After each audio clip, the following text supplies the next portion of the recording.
കർത്താവിൻ്റെ പരിശുദ്ധ നാമം മഹത്വപ്പെടുമാറാകട്ടെ. നമുക്ക് വീണ്ടും ദൈവവചന പഠനത്തോടനുബന്ധിച്ച് കൂടി വേണ്ടിയായതോർത്ത് ദൈവത്തെ സ്തുതിക്കാം. ഗലാത്യ ലേഖനം അതിൻ്റെ ആദ്യത്തെ 2 അധ്യായങ്ങൾ നമ്മൾ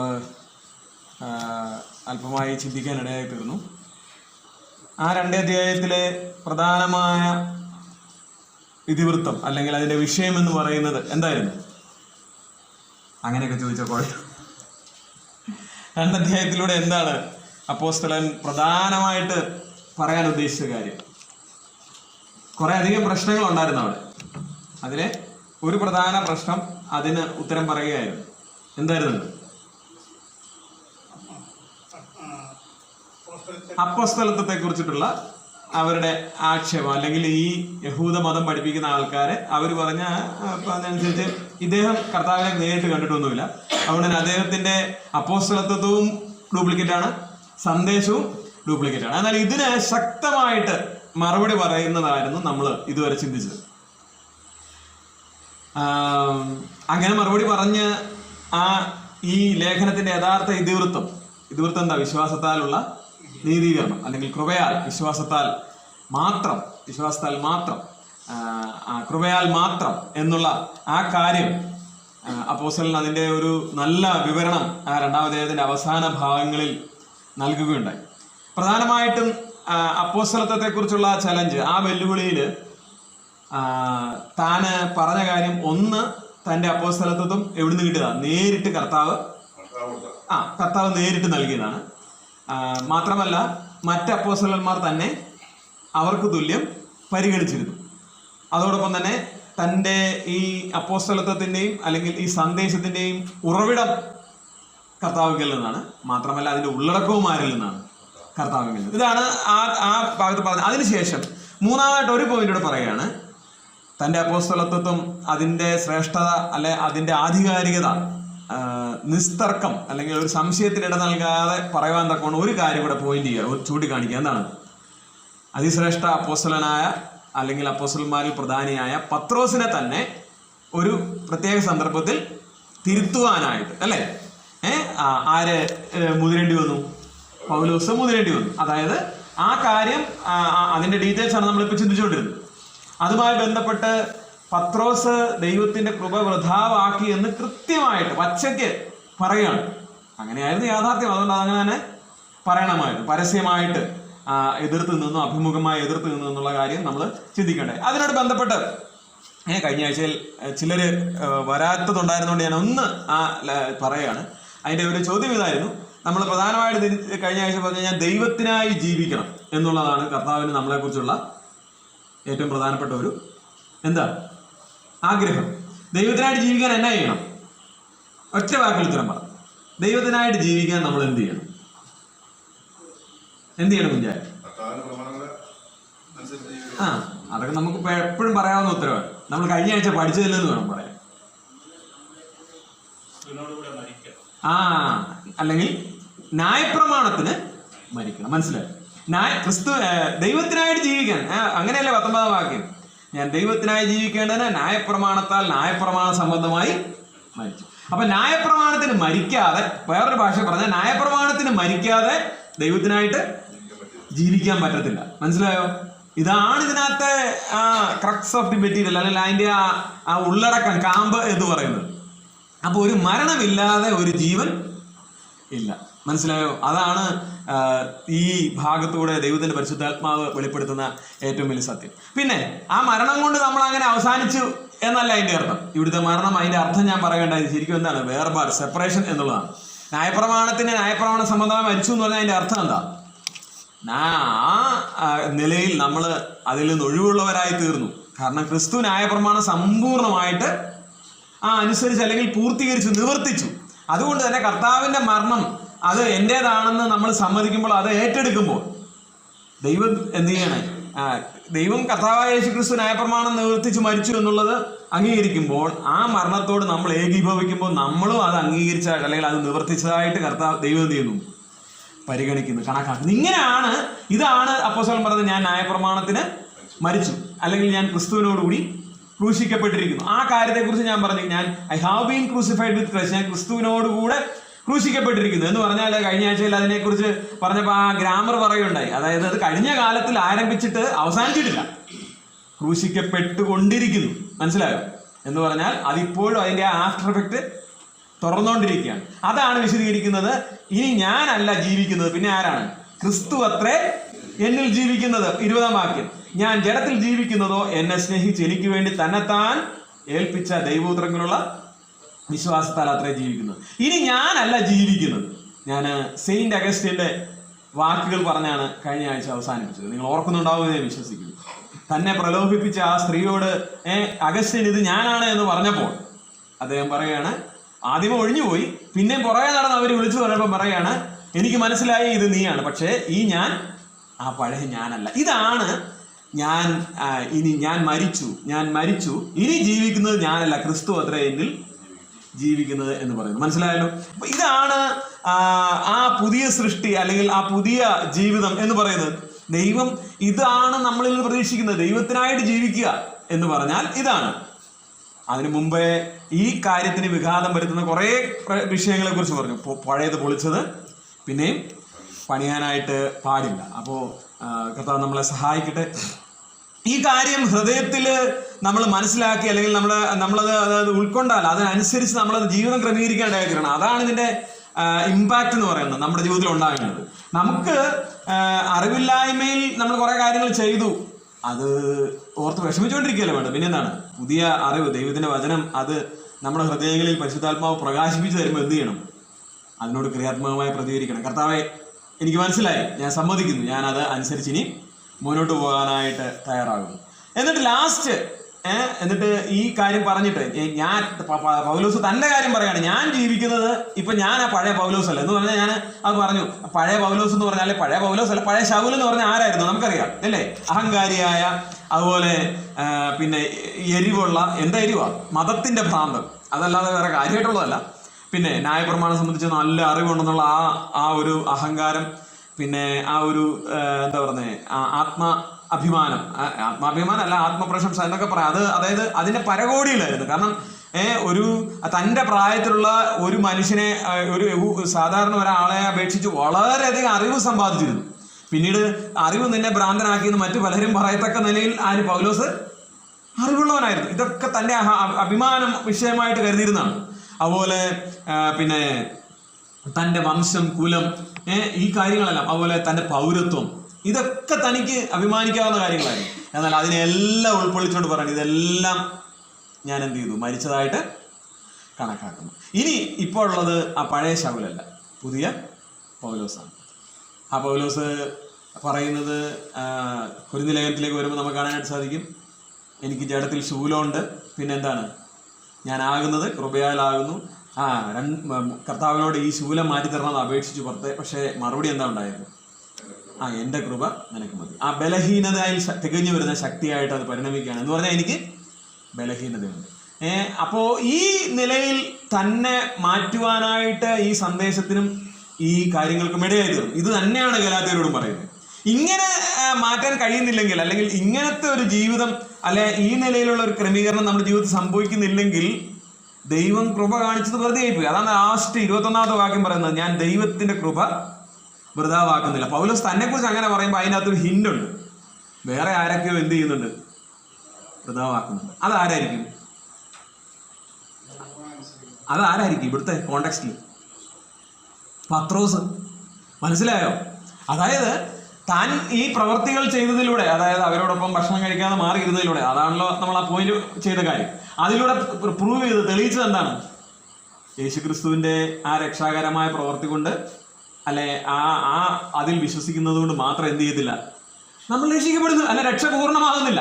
ന്യായപ്രമാണത്തിന്റെ ആചാരങ്ങളും പ്രവർത്തനങ്ങളോട് വേണം. അതാണ് ഈ യഹൂദ മതക്കാർ പഠിപ്പിച്ചിരുന്നത്. ആ കാര്യം പത്രോസ് എന്ത് ചെയ്യുക? ഭയം നിമിത്തം അത് ഏറ്റെടുക്കുകയായിരുന്നു. ചുരുക്കി പറഞ്ഞാൽ നമ്മള് മൗനമെങ്കിലും വാചാലമാണ് എന്ന് പറയുന്ന പോലെ താൻ പ്രത്യേകിച്ച് പിന്നെ ഇതിനെതിരായിട്ടൊന്നും പറയുന്നില്ലെങ്കിലും തന്റെ പ്രവർത്തി കൊണ്ട് എന്താ പറഞ്ഞത്? ദൈവത്തിന്റെ കൃപ പോരാ, പ്രമാണം കൂടെ വേണം എന്ന് പറഞ്ഞാൽ അതിന്റെ അർത്ഥം ദൈവത്തിന്റെ കൃപ വൃഥാവാക്കണം. നമ്മുടെ ജീവിതത്തിലെ വലിയൊരു ഭയനിർദ്ദേശമാണിത്. ഇത് ഒരു അപകട സൂചനയാണ്.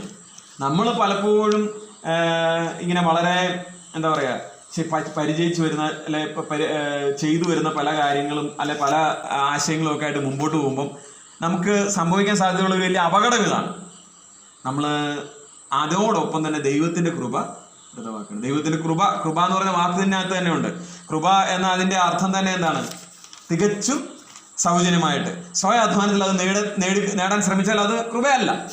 അതിൽ ആശ്രയിക്കാതിരിക്കുമ്പോഴോ ശരിക്കും നമ്മൾ അതിൻ്റെ ആ പ്രൊവിഷൻ, അതിൻ്റെ ആ സാധ്യത പാഴാക്കി കളയുകയാണ്. അപ്പം അത് സംഭവിക്കാതിരിക്കണം. ഇവിടെ പത്രോസ് തൻ്റെ പ്രവർത്തനം കൊണ്ട് അതാണ് സൂചിപ്പിച്ചത്. അതുകൊണ്ട് ഇങ്ങനെ പറയുകയാണ് അപ്പോസ്തലൻ ആ 2-ാം അധ്യായം അവസാനിപ്പിക്കാനായിട്ട്, ഈ കൃപ വൃഥാവാക്കുകയാണെങ്കിൽ ക്രിസ്തു മരിച്ചത് വെറുതെ, ഇൻ വെയിൻ എന്നാണ്. അതായത് ഒരു തികച്ചും പാഴ്വേലയായിപ്പോയി. ഒരിക്കലുമല്ല, ഒരു നാളുമല്ല. കർത്താവായ യേശു ക്രിസ്തുവിന്റെ മരണം എന്ന് പറയുന്നത് ഒരിക്കലും ഒരു പാഴ്വേലയല്ല. ദൈവം തന്നെ ലോകസ്ഥാപനത്തിന് മുമ്പേ ആ പദ്ധതി തയ്യാറാക്കി. ലോകസ്ഥാപനത്തിന് മുമ്പേ കുരുളിറക്കപ്പെട്ട കുഞ്ഞാട് എന്നാണ് പറഞ്ഞിരിക്കുന്നത്. അപ്പോൾ അതൊരു പാഴ്വേലയല്ല. പിന്നെ ആരെങ്കിലും ആ കൃപയെ വ്യർത്ഥമാക്കുന്നുണ്ടെങ്കിൽ അപ്പോസ്തലൻ അവരെ കുറിച്ച് പറയുകയാണ്, ക്രിസ്തു മരിച്ചത് വെറുതെ ആയി പോകും എന്ന് വരത്തില്ല. അങ്ങനെ വരത്തില്ല. അതാണ് ഇവിടുത്തെ ഉപദേശം, അല്ലെ നമ്മൾ മനസ്സിലാക്കേണ്ടതായ വിഷയം. സത്യത്തില് ഈ 2-ാം അധ്യായത്തിന്റെ അവസാനം കൊണ്ട് വേണമെങ്കിൽ എന്ത് ചെയ്യാൻ പറ്റും? ഈ നിർത്താം. കാരണം പറയാനുള്ള കാര്യം എല്ലാം പറഞ്ഞു കഴിഞ്ഞു. സത്യല്ലേ? അതായത് എന്താണ് പിന്നെ സുവിശേഷം? 1-ാം അധ്യായത്തിൽ നമ്മൾ കണ്ടതായിരുന്നു. ആ വേറൊരു സുവിശേഷം എന്ന് പറഞ്ഞ സംഭവമില്ല.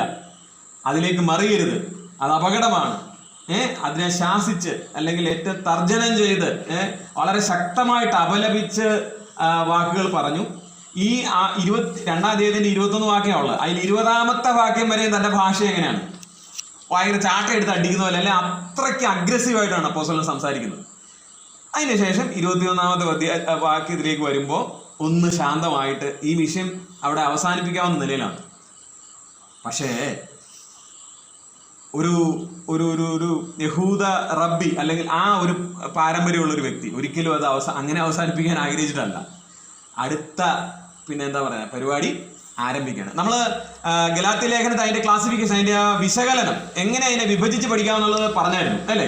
1-2 അധ്യായങ്ങൾ എന്തായിരുന്നു? തന്റെ ആത്മകഥാംശം ഉള്ള ഈ വിഷയത്തിന്റെ ആത്മകഥാംശം പറഞ്ഞുകൊണ്ട് ഈ വിഷയം അവതരിപ്പിക്കുന്ന ഭാഗമാണെന്ന് പറഞ്ഞു. 2-3 അധ്യായങ്ങൾ വിശ്വാസത്താലുള്ള നീതീകരണം എന്നതിന്റെ ഉപദേശം, അതിന്റെ തിയോളജി, അതിന്റെ പിന്നെ ഡോക്ടറിൽ, അത് 5 ആണ്. അപ്പം 2-3 എന്താണ്? ആ ഉപദേശം ശരിക്കും അതിന്റെ വിശദീകരണം നൽകാനായിട്ട് പോവുകയാണ്. വേണമെങ്കിൽ ഞാൻ പറഞ്ഞ 2-ാം അധ്യായം കൊണ്ട് അവസാനിപ്പിക്കും. പക്ഷെ അങ്ങനെയല്ല, അതിന്റെ വിശദീകരണം അത് നമുക്ക്, അതുകൊണ്ട് തന്നെ നമ്മൾ കുറച്ചുകൂടെ ഒരു പിന്നെ എന്താ പറയുന്നത്, ഒരു അലസമായ അല്ലെ ഒരു കംഫർട്ടബിൾ ആയിട്ടുള്ള ലെവലിലേക്കല്ല വരുന്നത്. കുറച്ചുകൂടെ സംഗതി എന്താകുക, തീവ്രമോ തീഷ്ണമോ ആകുകയാണ്. എന്ന് പറഞ്ഞാൽ ഇതിന്റെ ഉപദേശം എന്താണ് എന്നുള്ളത് കുറച്ചും കൂടെ തിരുവെഴുത്തുകളെ അടിസ്ഥാനമാക്കി അപ്പോസ്തലൻ പറയാനായിട്ട് ശ്രമിക്കുകയാണ്. അല്ലെങ്കിൽ ഇൻട്രൊഡക്ഷൻ ഓഫ് ദി ഗോസ്പൽ ആയിരുന്നു ആ ഫസ്റ്റ്. വേറൊരു ക്ലാസിഫിക്കേഷൻ പറഞ്ഞാൽ ആദ്യത്തെ 2 അധ്യായങ്ങൾ. അങ്ങനെയാണെങ്കിൽ 2-ാമത്തെ ഭാഗം 3-4 അധ്യായങ്ങൾ സുപ്പീരിയോറിറ്റി ഓഫ് ദ ഗോസ്പൽ, അതായത് ഈ സുവിശേഷത്തിന്റെ ഏറ്റവും വലിയ പ്രാധാന്യം അല്ലെ ഏറ്റവും വലിയ ശ്രേഷ്ഠത, അതാണ് പറയുന്നത്. അതല്ലെങ്കിൽ ഇങ്ങനെ പറയാം, ഈ ജസ്റ്റിഫിക്കേഷൻ ബൈ ഫെയ്ത്ത്, അതായത് വിശ്വാസത്താലുള്ള നീതീകരണം എന്നതിന്റെ ഉപദേശ രൂപം, ഡോക്ട്രിനൽ സൈഡ്, അതാണ് ഈ 3-4 അധ്യായങ്ങളിലൂടെ വിശദീകരിക്കാനായിട്ട് അപ്പോസ്തലൻ ആഗ്രഹിക്കുന്നത്. അതായത് ഈ പറഞ്ഞ ഈ നല്ല, അതായത് നമ്മൾ എന്താ പറയുക, ഒരു താർക്കികനായ പൗലോസ്, നമുക്കറിയാം ഒരു വിഷയം ഒരു തർക്ക രൂപേണ അവതരിപ്പിക്കുമ്പോൾ അതിന് ചില ഫോർമാറ്റ് ഉണ്ട് അല്ലെ? ആദ്യം അതിന്റെ വിഷയത്തിന്റെ ആമുഖം പറയും, പിന്നീടാണ് അതിന്റെ ഡെപ്തിലേക്ക് പോകുന്നത്.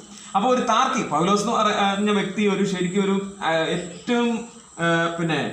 ഏറ്റവും ശ്രേഷ്ഠനായ ഒരു താർക്കികനായിരുന്നു. വിഷയങ്ങളെ യഥാർത്ഥമായിട്ട് പിന്നെ സമർത്ഥിക്കാനായിട്ട് കഴിവുള്ള വ്യക്തിയായിരുന്നു.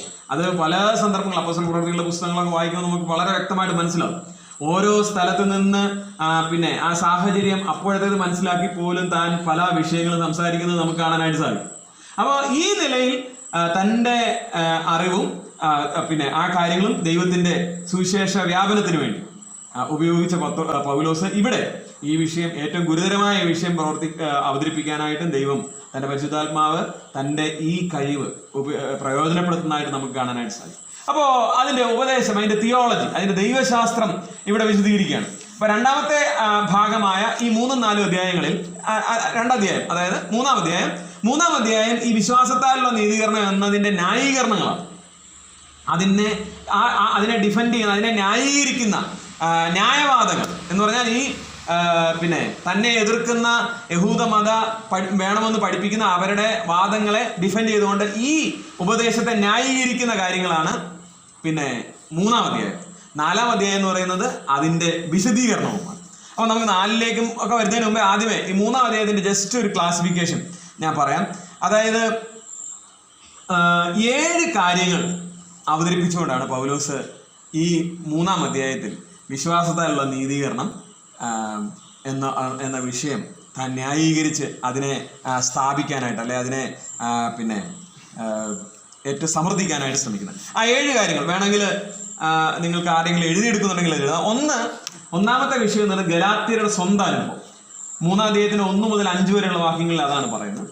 രണ്ടാമത്തെ വിഷയം എന്ന് പറയുന്നത് അബ്രഹാമിന്റെ ഉദാഹരണം, ദ എക്സാമ്പിൾ ഓഫ് ഏബ്രഹാം, അവരുടെ പിതാവായ അബ്രഹാമിന്റെ, അവർ ഊറ്റം കൊള്ളുന്ന പിതാമഹന്റെ ആ അനുഭവം. 3-6 മുതൽ 9 വരെയുള്ള വാക്യങ്ങൾ. മൂന്നാമത്തെ കാര്യം ന്യായപ്രമാണത്തിന്റെ സ്വാധീനം, എഫക്ട് ഓഫ് ദി ലോ. അത് 3-ാം അധ്യായത്തിന്റെ 10-12 വാക്യങ്ങൾ കാണാനായിട്ട് സാധിക്കും. 4-ാമത്തെ കാര്യം എന്ന് പറയുന്നത് യേശു ക്രിസ്തുവിന്റെ ക്രൂശിലെ പ്രവൃത്തി, the work of the Christ. അത് 13-14 വാക്യങ്ങൾ.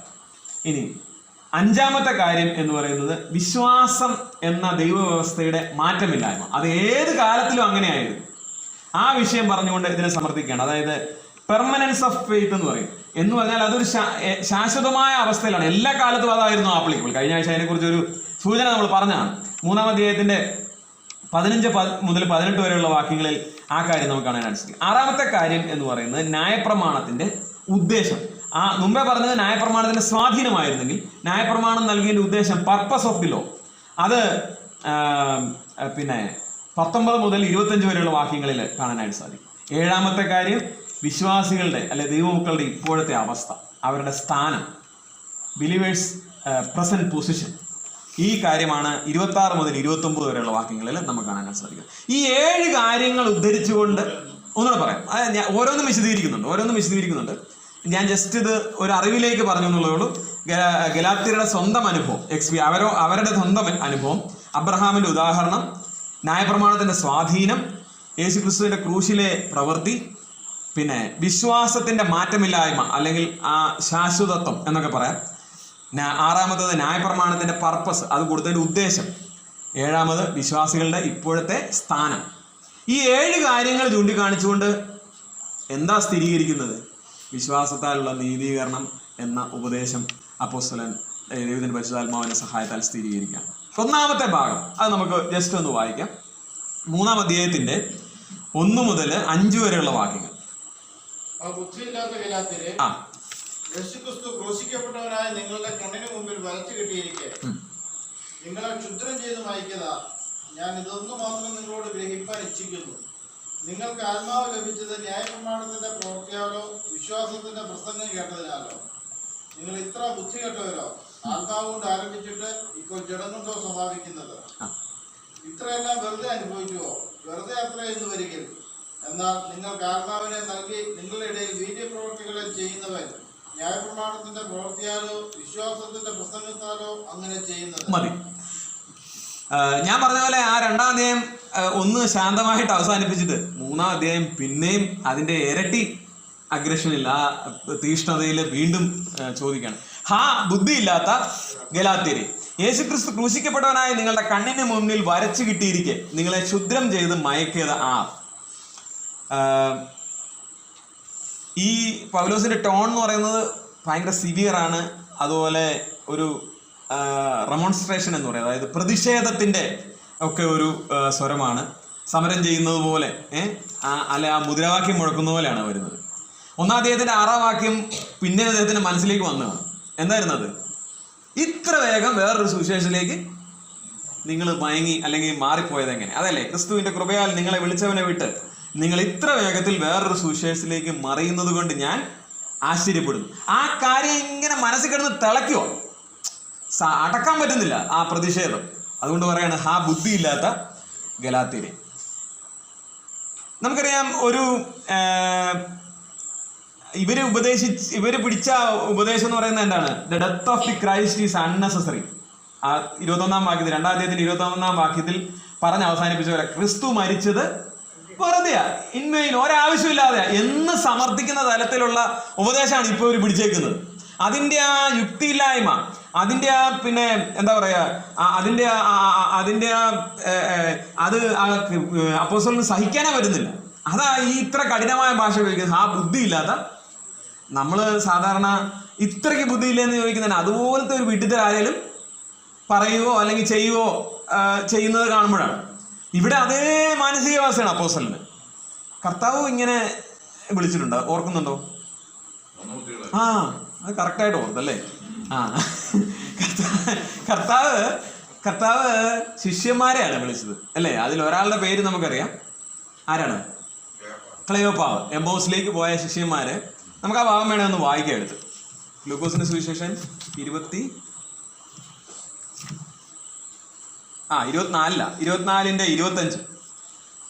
അയ്യോ ബുദ്ധിഹീനരെ, പ്രവാചകന്മാർ പറഞ്ഞിരിക്കുന്നതെല്ലാം വിശ്വസിക്കാത്ത മന്ദബുദ്ധികളെ. ക്രിസ്തു ഇങ്ങനെ കഷ്ടം അനുഭവിച്ചിട്ട് തന്റെ മഹത്വത്തിൽ കടക്കേണ്ടതല്ലേ എന്ന് പറഞ്ഞു. മോശ തുടങ്ങി സകല പ്രവാചകന്മാരിൽ നിന്നും എല്ലാ തിരുവെഴുത്തുകളിലും തന്നെക്കുറിച്ച് അവർക്ക് വ്യാഖ്യാനിച്ചു കൊടുത്തു. ഞാൻ എന്തിനാ ഇത് വായിച്ചെന്നറിയോ, അല്ലെങ്കിൽ ഇത് പറഞ്ഞെന്നറിയോ? ഇവിടുത്തെ വിഷയം എന്ന് പറയുന്നത്, ഈ ഗലാത്യർ എന്തെങ്കിലും ഒരു പാപം ചെയ്തിട്ട് അങ്ങ് ദേഷ്യപ്പെടുകയല്ല. പിന്നെന്താണ്? അവരൊരു ബുദ്ധിമോശം കാണിച്ചു. അതിന് ഇത്ര ചൂടാകേണ്ടതുണ്ടോ എന്ന് ഒരു ന്യായമായിട്ടൊരു മാനസിക പരിഗണന വെച്ച് ഒരുപക്ഷെ നമുക്ക് ചിന്തിക്കാനായിട്ട് സാധിക്കും. അപ്പൊ അപ്പോസ്തലൻ പക്ഷേ ഇവരുടെ ഒരു പാപത്തെ സംബന്ധിച്ചല്ല ഇവരെ അക്യൂസ് ചെയ്ത്, അല്ലെ കുറ്റം ആരോപിച്ച്, അല്ലെ ഇത്ര ശാസിച്ച് വർത്താനം പറയുന്നത്. പിന്നെ എന്താണ്? അവര് മണ്ടന്മാരായിരിക്കുക അല്ലെങ്കിൽ ബുദ്ധിശൂന്യരായിരിക്കുക എന്നുള്ളതാണ്.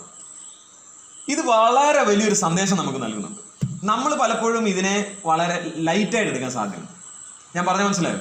അതായത് അവന്റെ അറിവുകേട് കൊണ്ട് സംഭവിച്ചതല്ലേ, അല്ലെ പ്രത്യേകിച്ച് ഒരു അറിവില്ലായ്മയല്ലേ, ഒരു ബുദ്ധി മോശമല്ലേ എന്ന് പറഞ്ഞ് നമ്മൾ പല കാര്യങ്ങളും എന്താ പറഞ്ഞത് അങ്ങോട്ട് ഒരു മയപ്പെടുത്തി വിടാറുണ്ട്.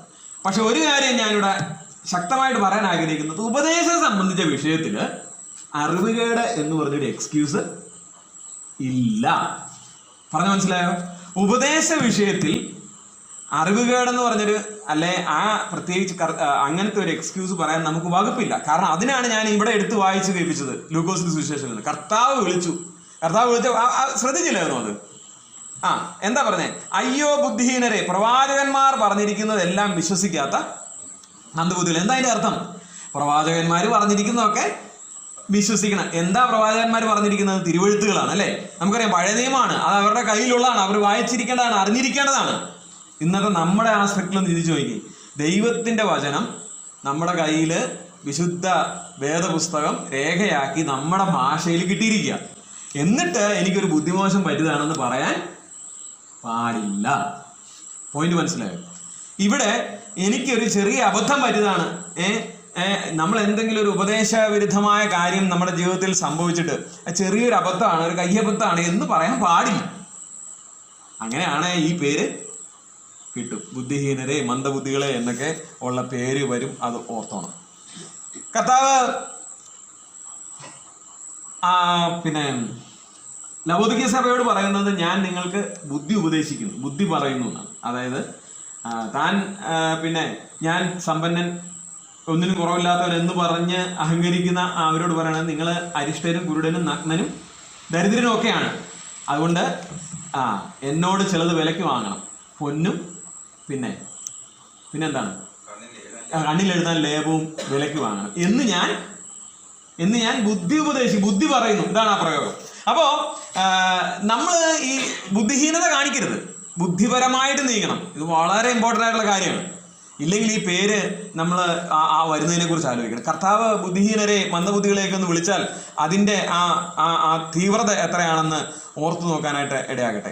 നമുക്ക് പെട്ടെന്ന് ഞാൻ പറഞ്ഞു പോകുന്നു മാത്രമേ ഉള്ളൂ. പുതിയ നിയമത്തിലെ ചില പ്രയോഗങ്ങൾ, പ്രത്യേകിച്ച് ലേഖനങ്ങളിലെ നമ്മൾ ഇവിടെ പൗലോസ് ചോദിക്കുന്ന, നിങ്ങളെ കണ്ണിന് മുമ്പിൽ വരച്ച് കിട്ടിയിരിക്കുക നിങ്ങളെ ക്ഷുദ്രം ചെയ്ത് മയക്കിയത് ആര്? ഇവരെ മയങ്ങിപ്പോയി. മനസ്സിലായി? ഇവരെന്ത് ചെയ്തു? മയങ്ങിപ്പോയി. മയങ്ങിപ്പോയെന്ന് പറഞ്ഞാൽ എന്താ അതിന്റെ അർത്ഥം? ഒരു പകുതി അബോധാവസ്ഥ, കണ്ണു കെട്ടി, അല്ലെങ്കിൽ പകുതി അബോധാവസ്ഥയാണ്. അപ്പൊ നല്ല സുബോധത്തിലല്ല ഈ കാര്യം സംഭവിക്കുന്നത്. ഈ മയക്കം അല്ലെ ഈ പറയുന്ന ഈ ബോധമില്ലാത്ത സ്ഥിതി നമ്മുടെ ജീവിതത്തിൽ ഉണ്ടാകാനായിട്ട് വളരെ സാധ്യത കൂടുതലാണ്. അതുകൊണ്ടാണ് തെസ്സലോനിക്കർക്ക് എഴുതിയ 1-ാം ലേഖനം 5-ാം അധ്യായത്തിന്റെ 6-ാം വാക്യം പെട്ടെന്നൊന്ന് വായിച്ചേക്കും. 1 തെസ്സലോനിക്കർ 5:6. ശേഷമുള്ളവരെ പോലെ ഉറങ്ങാതെ ഉണർന്നും സുബോധവുമായിരിക്കുക. ഈ ഉറങ്ങി ആ സുബോധം നഷ്ടപ്പെട്ടിരിക്കുന്ന അവസ്ഥയിൽ എന്താ നമുക്ക് ചെയ്യുന്നതെന്ന് പറയാൻ പറ്റില്ല. പലപ്പോഴും ബുദ്ധിമോശങ്ങളായിരിക്കും കാണിക്കുന്നത്. പത്രോസിനോട് ചോദിച്ചാൽ കറക്റ്റായിട്ട് പറഞ്ഞുതരും. പകുതി ഉറക്കത്തിൽ എന്താ സംഭവിച്ചത്? ആൾക്കാർ വരികയാണ്, ഒരു വാള് കയ്യിൽ പുള്ളി എടുത്തിട്ടുണ്ടായിരുന്നു. പകുതി ഉറക്കത്തിലാണ് വല വീശത്തോലെ വെട്ടിയത്. അതുകൊണ്ടാണ് മറ്റേ കഴുത്തിൻ്റെ വെട്ടിയിട്ട് കാതിനിട്ടാണ് കൊണ്ടത്. മനസ്സിലായോ? ഇതൊക്കെ ഈ സുബോധമില്ലായ്മയുടെ ലക്ഷണങ്ങളാണ്. അപ്പോൾ നിങ്ങൾ ഉണർന്നിരിക്കണം, സുബോധമുള്ളവരായിരിക്കണം. നമ്മൾ സാധാരണ കൊരിന്ത്യർ ലേഖനത്തിലെ വാക്യം എപ്പോഴും ഓർക്കാറുള്ളതാണ്, ഉണർന്നിരിപ്പിൻ പുരുഷത്വം കാണിപ്പിൻ. 1 കൊരിന്ത്യർ നമുക്ക് വായിക്കാനായിട്ട് സാധിക്കും. അപ്പം ഉണർന്നിരിക്കണം, നമ്മൾ മയങ്ങിപ്പോകരുത്, ബുദ്ധിഹീനരാകരുത്. യാക്കോബിന്റെ ലേഖനം 1-ാം അധ്യായത്തിന്റെ 17-ാമത്തെ വാക്യം, അത് വഞ്ചിക്കപ്പെടരുത് എന്നാണ്. പിശാചിന്റെ ഏറ്റവും വലിയൊരു തന്ത്രം എന്ന് പറയുന്നത് എന്താണ്? ചതി അഥവാ വഞ്ചനയാണ്. അപ്പോൾ നമ്മളെ അവന്റെ ആശയങ്ങളിലേക്ക് കൊണ്ടുവന്ന് അതനുസരിപ്പിക്കാനൊന്നും നോക്കാൻ പറ്റുന്നില്ലെങ്കിലും ഈ ശരിയായ ഉപദേശം ഒന്ന് കണ്ണടച്ചു വിടാനായിട്ട്, ഒന്ന് മയക്കം വരുത്തി തരാനായിട്ട്, അല്ലെ ആ നിലയിൽ നമ്മുടെ ആ ഉണർന്നിരിക്കുന്ന അവസ്ഥയ്ക്ക് ഒരു കുഴപ്പം വന്നാൽ അവിടെ നമ്മളെ ചതിക്കാനായിട്ടുള്ള സാധ്യതയുണ്ട്. ഇത് വളരെ വലിയൊരു അപകടമാണ്. അതുകൊണ്ട് നമ്മൾ ഉണർന്നിരിക്കണം. കർത്താവ് പറഞ്ഞ വാക്കുകൾ, കർത്താവ് ബുദ്ധി പറയുന്നുവെന്ന് ലവോദിക്യ സഭയോട് പറഞ്ഞത് നമുക്ക് ഓർക്കുവാനായിട്ട് കഴിയായി തീരട്ടെ. നമ്മൾ ഉണർന്നിരിക്കുവാനായിട്ട്, സുബോധമുള്ളവരായിട്ടിരിക്കാനായിട്ട് കർത്താവ് നമ്മളെ സഹായിക്കട്ടെ. ഇവിടെ അവരോട് പറയുന്ന കാര്യം, ക്രിസ്തു ക്രൂശിക്കപ്പെട്ടവനായ നിങ്ങളുടെ കണ്ണിന് മുന്നിൽ വരച്ചു കിട്ടിയിരിക്കെ നിങ്ങളെ ക്ഷുദ്രം ചെയ്ത് മയക്കുക. ആ ഒരു പ്രയോഗം വളരെ ഇമ്പോർട്ടൻ്റ് ആണ്. ക്രൂശിക്കപ്പെട്ട ക്രിസ്തുവിനെ വരച്ച് കാണിക്കുക. ഇംഗ്ലീഷിൽ എഴുതിയിരിക്കുന്ന പോർട്രേഡ് എന്നാണ്. പോർട്രേഡ് എന്ന് പറഞ്ഞാൽ ചിത്രരചനയ്ക്ക് പറയുന്ന പേരാണ്. അതിപ്പരം ഒരു കാര്യം എന്താ ഉള്ളത് അല്ലേ? പൗലോസും ബർന്നബാസും അവരുടെ മിഷണറി യാത്രയിൽ ഗലാത്യ പ്രദേശത്ത് ചെയ്തിട്ട് എന്താ ചെയ്തത്? സുവിശേഷം പറഞ്ഞു. പക്ഷെ അതിനെ വേറൊരു ഭാഷ പറയണ, അവർ പറഞ്ഞത് എന്തായിരുന്നു? ക്രൂശിക്കപ്പെട്ടവനായ ക്രിസ്തുവിനെ വരച്ച് കാണിക്കുക. നമ്മൾ എന്താ പറഞ്ഞേ, ക്രൂശിക്കപ്പെട്ട ക്രിസ്തുവിനെ വരച്ച് കാണിക്കുന്നതാണ് ശരിക്കും എന്ത്? സുവിശേഷം എന്ന് പറയുന്നത്. അതാവണം സുവിശേഷം. അതല്ലാതെ ബാക്കി എന്തെല്ലാം കാര്യങ്ങൾ പറഞ്ഞാൽ ഇത് പറയാതിരിക്കുന്നിടത്തോളം സുവിശേഷമായിട്ടത് മാറുന്നില്ല. പലപ്പോഴും ദൗർഭാഗ്യകരമായ ഒരു അവസ്ഥ എന്ന് പറയുന്നത്, 1 മണിക്കൂർ പ്രസംഗത്തിൽ 55 മിനിറ്റ് ഉള്ള കാര്യങ്ങൾ മുഴുവൻ പറഞ്ഞിട്ട് അവസാനം ഈ ക്രൂശിക്കപ്പെട്ട ക്രിസ്തുവിനെ ഒന്ന് വരച്ച് കാണിക്കാൻ നോക്കും. പക്ഷേ വരയ്ക്കാനായിട്ട് പറ്റുന്നില്ല. എത്ര ദൗർഭാഗ്യകരമായ അവസ്ഥയാണെന്ന് ആലോചിക്കുക. അനേക സ്ഥലങ്ങളിൽ ഒരുപാട് ആൾക്കാർ കൂടുന്ന സ്ഥലത്ത് പോലും ഇത് പരാജയപ്പെടുന്നത് കണ്ടിട്ട് ഞാൻ ആരെയും കുറ്റം പറയാനായിട്ടോ വിധിക്കുവാനായിട്ടോ ആളല്ല. എങ്കിലും എൻ്റെ മനസ്സിൽ തോന്നിയ ഒരു കാര്യം പറയാണ്, ഏത് സന്ദർഭത്തിൽ, പ്രത്യേകിച്ച് പബ്ലിക്കുമായിട്ട് ഇടപെടുന്ന ഏത് സന്ദർഭത്തിലും സുവിശേഷം അത് ഈ നിലയിൽ തന്നെ പറയുവാനായിട്ട് കർത്താവ് നമ്മളെ സഹായിക്കട്ടെ. ക്രൂശിക്കപ്പെട്ട ക്രിസ്തുവിനെ വരച്ച് കാണിക്കുവാനായിട്ട്. കാരണം അവിടെയാണ് നമ്മുടെ ജീവിതത്തിന്റെ സാധ്യത മുഴുവൻ ഇരിക്കുന്നത് അല്ലേ?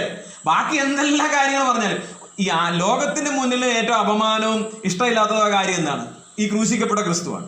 അതുകൊണ്ട് അപ്പോസ്തലൻ പറയാണ്, ഞങ്ങളോ ക്രൂശിക്കപ്പെട്ട ക്രിസ്തുവിനെ പ്രസംഗിക്കുന്നു. അത് മനുഷ്യർക്ക് അപമാനമാണ്, അവർക്ക് ഇത് ഒരു വിഷയമേ അല്ല. പക്ഷെ എന്നെ സംബന്ധിച്ചിടത്തോളം അപ്പോസ്തലൻ പറയണേ, എന്നെ സംബന്ധിച്ചിടത്തോളം ഇതല്ലാതെ വേറൊരു വിഷയമില്ല. ഞങ്ങളെ സംബന്ധിച്ചിടത്തോളം ഇതല്ലാതെ വേറൊരു വിഷയമില്ല. അപ്പോസ്തല പ്രവൃത്തിയുടെ പുസ്തകം നമ്മൾ വായിക്കുമ്പോൾ അവരെത്ര ദിവസങ്ങൾ അവിടെ ചെലവഴിച്ചിട്ട് എത്ര സ്ഥലങ്ങളിൽ ഈ കാര്യം വിശദമായിട്ട് സംസാരിച്ചു എന്ന് നമുക്ക് കാണാനായിട്ട് സാധിക്കും. അങ്ങനെയാണ് അവർക്ക് കർത്താവിന്റെ ക്രൂശീകരണത്തെ കുറിച്ചുള്ള ഒരു ആശയം ലഭിക്കുകയും അവരതിനെ ഹൃദയത്തിൽ ഏറ്റെടുക്കുകയും ചെയ്തത്. അങ്ങനെയാണ് അവർക്ക് രക്ഷിക്കപ്പെടുവാനായിട്ട് ഇടയായി തീർന്നത്. എന്നിട്ട് ഈ കാര്യങ്ങൾ ക്രൂശിക്കപ്പെട്ട ക്രിസ്തുവിനെ കാണിച്ചിട്ട് നിങ്ങൾ വരച്ച് അവനെ കണ്ണിന്റെ മുമ്പിൽ വരച്ച് കിട്ടിയിട്ട് നിങ്ങളെ ക്ഷുദ്രം ചെയ്ത് മയക്കിയത് ആര്? ഞാൻ ഇതൊന്നു മാത്രം നിങ്ങളോട് ഗ്രഹിപ്പാൻ ഇച്ഛിക്കുന്നു. ഈ പറഞ്ഞ കാര്യം അവരുടെ മുമ്പിൽ കണ്ടു കിട്ടിയിട്ട്, അല്ലെ അതിനെ അവര് മനസ്സിലാക്കിയിട്ട് പിന്നെയും അവര് അതിനെ വിട്ടിട്ട് വേറൊരു സുവിശേഷത്തിലേക്ക് പോകുന്നുണ്ടെങ്കിൽ ഒരൊറ്റ കാര്യമുള്ളൂ, അവരൊരു കാരണവശാലും എക്സ്ക്യൂസ് അർഹിക്കുന്നില്ല. അവര് ആ നിലയിൽ ഈ പറഞ്ഞ ഈ ക്രൂശിന് അവരുടെ ജീവിതം സംഭവിച്ചെന്താ, ഈ ഈ തെറ്റി പഠിപ്പിക്കുന്നവർ വന്നിട്ട് പറഞ്ഞിട്ട് അവർ ഈ ക്രൂശിന്റെ ദർശനത്തിൽ നിന്ന് വരച്ചു കിട്ടിയിരിക്കുന്ന ആ ക്രൂശിനെ വിട്ടിട്ട് എവിടേക്ക് പോയി? ന്യായപ്രമാണത്തിന്റെ പ്രവൃത്തിയിലേക്ക് പോയി. ഈ ക്രൂശിക്കപ്പെട്ട ക്രിസ്തുവിലൂടെ മാത്രം രക്ഷ എന്നുള്ളത്, അത് വിശ്വാസത്താൽ എന്നുള്ളത് അവര് കണ്ട് മനസ്സിലാക്കി അതിനെ അംഗീകരിച്ചാണ്. എന്നാൽ ചില നാളുകൾക്കുള്ളിൽ തന്നെ വേറൊരു സുവിശേഷത്തിലേക്ക് അവർ മറിയാനിടയായി. ഇതിന് അവരോട് ക്ഷമിക്കാനായിട്ട് പറ്റത്തില്ല. അതാണ് അപ്പോസ്തലന്റെ ഈ തീവ്രമായ പ്രയോഗത്തിന്റെ ഉദ്ദേശം. ബുദ്ധിയില്ലാത്ത ഗലാത്യർ. അപ്പൊ നമ്മുടെ ജീവിതത്തിൽ അറിവുകേട് ഒരു തെറ്റാണോ എന്ന് ചോദിച്ചു കഴിഞ്ഞാൽ, അല്ലെ ബുദ്ധിയില്ലായ്മ ഒരു തെറ്റാണോ എന്ന് ചോദിച്ചു കഴിഞ്ഞാൽ, പ്രത്യേകിച്ച് ഞാൻ ഒന്നുകൂടെ പറയണം, ഉപദേശ വിഷയത്തിൽ തികച്ചും തെറ്റാണ്, വളരെയധികം ശാസിക്കപ്പെടേണ്ടതാണ്. നമുക്കൊരു എക്സ്ക്യൂസ് പറയാനുള്ള വകുപ്പല്ല. എങ്ങനെയാകണം? തിരുവെഴുത്തുകളെ ശോധന ചെയ്യണം. കർത്താവ് പറഞ്ഞ കാര്യം, പ്രവാചകന്മാർ പറഞ്ഞതൊക്കെ വിശ്വസിക്കാത്ത, അല്ലെ അതിനെ മനസ്സിലാക്കാത്ത മന്ദബുദ്ധികളാകരുത് എന്ന് പറഞ്ഞാൽ, ഇന്ന് നമ്മുടെ കയ്യിലുള്ള ദൈവത്തിന്റെ വചനം അത് വായിക്കുകയും പഠിക്കുകയും ധ്യാനിക്കുകയും ചെയ്ത് ഈ സത്യങ്ങൾ മനസ്സിലാക്കിയിട്ടില്ലെങ്കിൽ ഈ പ്രയോഗം വളരെ ഖേദത്തോടെ പറയട്ടെ, നമ്മുടെ നേരെ വരും. അതുണ്ടാകാതെ ഇരിക്കാൻ കർത്താവ് നമ്മളെ സഹായിക്കട്ടെ. ഈ കാര്യം വീണ്ടും ഡെമോൺസ്ട്രേറ്റ് ചെയ്യാണ്, ഫെയ്ത്ത് അലോൺ, വിശ്വാസത്താൽ മാത്രം. അതിനു വേണ്ടിയിട്ട് ബുദ്ധിയില്ലാത്ത ഗലാത്യരെ, യേശുക്രിസ്തു ക്രൂശിക്കപ്പെട്ടവനായി നിങ്ങളുടെ കണ്ണിന് മുന്നിൽ വരച്ചു കിട്ടിയിരിക്കെ നിങ്ങളെ ക്ഷുദ്രം ചെയ്ത് മയക്കിയതാ ഞാൻ ഇതൊന്നു മാത്രം ഗ്രഹിപ്പിക്കാൻ ഇച്ഛിക്കുന്നു. ഏതൊന്നു മാത്രം? ഈ ക്രൂശിക്കപ്പെട്ട ക്രിസ്തുവിലുള്ള വിശ്വാസത്താൽ മാത്രമാണ് രക്ഷ. അത് ഗ്രഹിപ്പിക്കുവാനായിട്ട്, അത് എങ്ങനെയെങ്കിലും നിങ്ങളൊന്ന് മനസ്സിലാക്കുവാനായിട്ട് ഞാൻ ആഗ്രഹിക്കുന്നു. ഇതാണ് അപ്പോസ്തലന്റെ പ്രയോഗം. അതിനുവേണ്ടി അപ്പോസ്തലൻ 4 ചോദ്യങ്ങൾ ചോദിക്കുകയാണ്. ഗലാത്യരുടെ അനുഭവമാണ് നമ്മൾ പറയുന്നത്, by the experience of Galatians. അവരുടെ, അതായത് വിശ്വാസത്താലുള്ള നീതീകരണം എന്നുള്ള വിഷയം ഞാൻ പറഞ്ഞ 7 കാര്യങ്ങൾ 7 വസ്തുതകൾ പറഞ്ഞിട്ട് താൻ സമർത്ഥിക്കാൻ ശ്രമിക്കണം. ഒന്നാമത്തെ വസ്തുത എന്താണ്? ഗലാത്യരുടെ സ്വന്തം അനുഭവം. അവരോട് സംസാരിക്കുകയാണ്, നിങ്ങളുടെ ഈ സ്വന്തം അനുഭവം ഓർക്കുക. നിങ്ങളെ ഞാൻ മന്ദബുദ്ധി അല്ലെ ബുദ്ധിയില്ലാത്തവരെന്ന് വിളിക്കുകയാണ് എന്ന് പറഞ്ഞിട്ട് നിങ്ങളുടെ അനുഭവം വെച്ചിട്ട് നിങ്ങളൊന്ന് ഓർത്തേ. എന്തൊക്കെയായിരുന്നു അവരുടെ അനുഭവം? ആ അനുഭവം എന്താണെന്ന് വ്യക്തമാക്കാനായിട്ട് ഈ 1 മുതൽ 5 വരെയുള്ള വാക്യങ്ങളിൽ 4 ചോദ്യം ചോദിക്കാം. ഒന്നാമത്തെ ചോദ്യം, നിങ്ങൾ ആത്മാവിനെ പ്രാപിച്ചത് എങ്ങനെ? നിങ്ങൾക്ക് ആത്മാവിനെ ലഭിച്ചത് എങ്ങനെ? രണ്ടാമത്തെ ചോദ്യം, നിങ്ങൾ ആത്മാവ് കൊണ്ട് ആരംഭിച്ചിട്ട് ഇപ്പോൾ ജഡം കൊണ്ട് സമാപിക്കുന്നത് എങ്ങനെ? അതിന്റെ ശരിയായ അർത്ഥം, ആത്മാവ് കൊണ്ട് ആരംഭിക്കുക എന്ന് പറഞ്ഞാൽ നിങ്ങളുടെ രക്ഷയ്ക്കായിട്ട് ആ കാര്യം, ഒരിക്കൽ ആത്മാവിന്റെ പ്രവൃത്തി അതിൽ ആരംഭിച്ചിട്ട് ഇപ്പം രക്ഷയുടെ പൂർത്തീകരണത്തിനായിട്ട് അല്ലെങ്കിൽ വിശുദ്ധീകരണത്തിലേക്ക്, അതായത് നമ്മൾ പറയുന്ന പ്രായോഗിക ജീവിതത്തിലേക്ക് വീണ്ടും പ്രവൃത്തിയുടെ പുറകെ പോകുന്നത് എങ്ങനെ? മനസ്സിലായോ? അതായത് നീതീകരണത്തിന് നിങ്ങൾ വിശ്വാസം മാത്രം മതി എന്ന് പറഞ്ഞു. എന്നിട്ട് ഇപ്പോൾ വിശുദ്ധീകരണത്തിലേക്ക് വരുമ്പോൾ, അതായത് പ്രായോഗിക രക്ഷ, ദേഹിയുടെ രക്ഷയുടെ കാര്യത്തിലേക്ക് വരുമ്പോൾ പ്രവൃത്തി വേണം എന്ന് പറയുന്നത് എങ്ങനെ? രണ്ടാമത്തെ ചോദ്യം. മൂന്നാമത്തെ ചോദ്യം, അതിന്റെ 4ാം വാക്യം, ഇത്രയെല്ലാം വെറുതെ അനുഭവിച്ചുവോ? ഇവര് നമുക്ക് അപ്പോസ്തല പ്രവൃത്തികളുടെ ആ പേജുകൾ എടുത്ത് വായിക്കണം, മേ ബി അടുത്ത ആഴ്ച ആയിരിക്കും. എന്നാൽ ഞാൻ അതിന്റെ ഒരു മനസ്സിൽ ഐഡിയ കിട്ടാൻ വേണ്ടി പറയാണ്. ഇവർ ഒരുപാട് കഷ്ടതകൾ സഹിച്ചു. ആര്? ഗലാത്യരും സഹിച്ചു, അപ്പോസ്തലന്മാരും സഹിച്ചു. നമുക്കറിയാം 14 മുതലുള്ള അധ്യായങ്ങൾ വായിക്കുമ്പോൾ ഇവിടെ എല്ലാം വന്നിട്ട് ഈ ഒരുപക്ഷെ ആ അധികാരികളൊക്കെയാണ് പലപ്പോഴും ഇവരെ ശിക്ഷിക്കുന്നതോ പുറത്താക്കുന്നതോ ഒക്കെ. പക്ഷെ ഇതിനെല്ലാം റൂട്ട് കോസ് എന്ന് പറയുന്നത് എന്താ പറയുക? ഞാനത് വായിച്ച് വളരെ അത്ഭുതപ്പെട്ടു പോയി. എല്ലാ സ്ഥലങ്ങളിലും ആദ്യം വന്നിട്ട് പ്രശ്നം ഉണ്ടാക്കുന്നവരാണെന്നറിയോ? യഹൂദന്മാർ. മനസ്സിലായോ? അപ്പൊ ഇവര് ന്യായപ്രമാണത്തിലേക്ക് തിരിച്ചു പോവുകയാണെങ്കിൽ ഈ പറയുന്ന വിശ്വാസികളും ഈ ഗലാത്യരും എന്ത് ചെയ്തിട്ടുണ്ട്? ഈ കഷ്ടതയെല്ലാം അനുഭവിച്ചിട്ടുണ്ട്. അപ്പൊ അപ്പോസ്തലൻ ചോദിക്കുകയാണ്, മൂന്നാമത്തെ ചോദ്യം, നിങ്ങൾ ഇത്രയെല്ലാം അനുഭവിച്ചത് വെറുതെ ആയിപ്പോയില്ലേ? കാരണം ഈ പറഞ്ഞ കാര്യം ആദ്യമേ ചെയ്തിരുന്നെങ്കിൽ, അല്ലെ ഇതിനെ ഫോളോ ചെയ്തിരുന്നെങ്കിൽ നിങ്ങൾ ഇങ്ങനെ അടി കേൾക്കേണ്ട ആവശ്യമില്ലായിരുന്നു. അല്ലെങ്കിൽ നമ്മൾ, അതായത് അപ്പോസ്തലന്മാര് ബർന്നബാസും പൗലോസും ഇവരൊക്കെ ഈ പറഞ്ഞ അപകടങ്ങളൊന്നും നേരിടേണ്ട ആവശ്യമില്ലായിരുന്നു. അത് വെറുതെ ആയി പോയില്ലേ? അടി കൊണ്ട് കിട്ടുകയും ചെയ്തു. ഇപ്പൊ പിന്നെയും പഴയ ആ അവസ്ഥയിലേക്ക് പോവാണ്. 4ാമത്തെ ചോദ്യം, നിങ്ങളുടെ ഇടയിൽ വീര്യപ്രവർത്തികളെ ചെയ്യുന്നവൻ ന്യായപ്രമാണത്തിന്റെ പ്രവൃത്തിയാലോ വിശ്വാസത്തിന്റെ പ്രസംഗത്താലോ അങ്ങനെ ചെയ്യുന്നത്? ഒരുപാട് വീര്യപ്രവർത്തികൾ അവിടെ ലുസ്ത്രയിലും ദർബയിലും ഒക്കെ നടന്നിട്ടുണ്ട്, അല്ലേ? ആ മുടന്തനായ ഒരു മനുഷ്യൻ സൗഖ്യമായത് നമുക്ക് കാണാനായിട്ട് സാധിക്കും. അവിടെ വലിയ ചലനം ഉണ്ടാക്കിയ ഒരു സംഭവമാണ് ഇതൊക്കെ. ഈ വീര്യപ്രവർത്തികളൊക്കെ നടന്നത് എങ്ങനെയാണ്? 4 ചോദ്യങ്ങൾ ചോദിക്കുകയാണ്. നമുക്ക് 1ാമത്തെ ചോദ്യത്തിലേക്ക് വരാം. അത് പക്ഷേ ഇന്ന് അതിനെക്കുറിച്ച് തന്നെ സംസാരിക്കാൻ മാത്രമേ സമയം ഉണ്ടാവുകയുള്ളൂ. How did you receive the holy spirit? നിങ്ങൾ എങ്ങനെയാണ് ആത്മാവിനെ പ്രാപിച്ചത്? അപ്പോൾ നമ്മളിപ്പോൾ ചിന്തിച്ചുകൊണ്ടിരിക്കുന്നത് ഗലാത്യരോട് അപ്പോസ്തലൻ ഈ വിഷയത്തിന്റെ വിശദീകരണത്തിന് വേണ്ടി നിങ്ങളുടെ സ്വന്തം അനുഭവം വെച്ചിട്ട് ഞാൻ പറയുകയാണെന്ന് പറയുകയാണ്. 1ാമത്തെ ചോദ്യം, നിങ്ങൾ എങ്ങനെയാണ് ആത്മാവിനെ പ്രാപിച്ചത്? എങ്ങനെയാ ആണോ? ഇപ്പൊ അപ്പോസ്തലൻ ചോദിക്കില്ല, ഞാൻ നിങ്ങളോട് ചോദിക്കുക, എങ്ങനെയാ ആത്മാവിനെ പ്രാപിച്ചത്? ആണോ? ഒരു സംശയമാണല്ലോ. വിശ്വസിച്ചപ്പോ തന്നെ കിട്ടി. വളരെ നല്ല ദൃഢമായ ഉത്തരം. കർത്താവ് സഹായിക്കട്ടെ. ആർക്കെങ്കിലും സംശയം ഉണ്ടെങ്കിൽ ഞാൻ ആ വിഷയത്തെക്കുറിച്ച് ഒരു ചെറിയ വിശദീകരണം നൽകാനായിട്ട് ആഗ്രഹിക്കുന്നു. നമ്മൾ എങ്ങനെയാണ് പരിശുദ്ധാത്മാവിനെ പ്രാപിക്കുന്നത്? പല സഭകളും അല്ലെ പലരും പഠിപ്പിക്കുന്നത് നമ്മൾ എന്ത് ചെയ്യണം? കാത്തിരുന്നിട്ട് വേണം ആത്മാവിനെ പ്രാപിക്കാനായിട്ട്. സത്യത്തിൽ കാത്തിരിക്കണമെന്ന് ചോദിച്ചു കഴിഞ്ഞാൽ അവർ അന്നേരം പറയുന്ന വാക്ക് അപ്പോസ്തല പ്രവൃത്തി ആ വാക്യം നമുക്കൊന്ന് വേണേൽ വായിക്കാം. അതും ഇനി ഒരു സംശയത്തിനിട വരണ്ട. അപ്പോസ്തല പ്രവൃത്തികളുടെ പുസ്തകം 1-ാം അധ്യായം 5-ആണോ 4-ആണോ?